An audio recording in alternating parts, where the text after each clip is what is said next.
As the mayor, Olivia Chow, is speaking ahead of the council meeting. Let's listen to her remarks live now. Wednesday Council. One of the most significant items on council today is building affordable housing.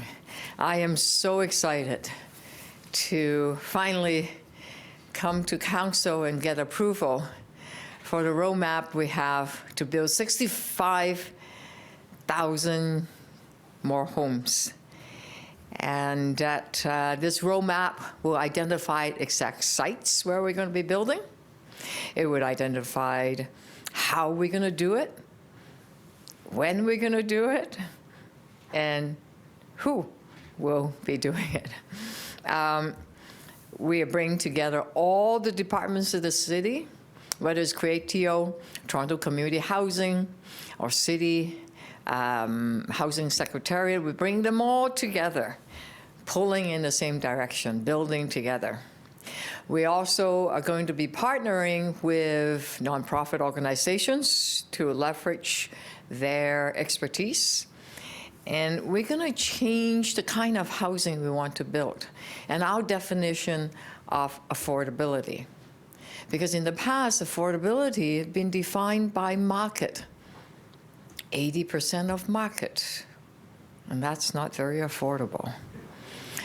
Instead, we're going to be people-focused rather than market-focused.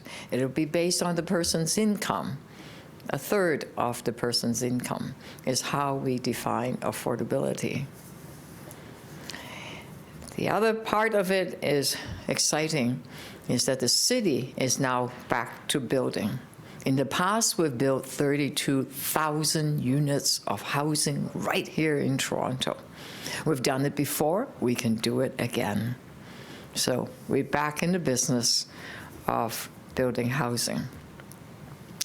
And because there is a wrong assumption for several decades that only private sector can build housing and not the public sector, not government. That's actually not true around the world. Any successful developed country, you see government building housing. No matter where you look, government had been building housing and continue to do so. It's just in Canada, we haven't been doing that for several decades. And we see the housing crisis that's in front of us. There are other, some of you may ask, where's the money, Mayor Chow? Where is the money? How are you going to pay for it? I've gone to Ottawa. I've met with the finance minister here, and I've spoken to the Minister of Housing, Sean Fraser, met face-to-face twice, on the phone twice. Very good conversation. We've done everything we can, everything he's asked for.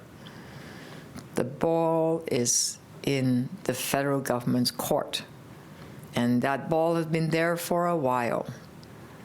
We are hoping to see action.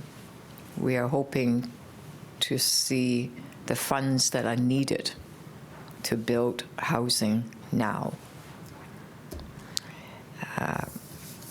That's day one in the morning. In the afternoon, we probably will be talking about winter approaching. What are we going to do with people that are homeless, that are refugees? As you know, 10,000 people each night are in shelters, many of them children. 40+% of them are refugees. And a lot of the refugees come from warm country, and they're not used to this cold winter. And because we turn away 300 people per night, many of them, unfortunately, are on the street. So we have to ask the federal and the provincial government to step up to assist us.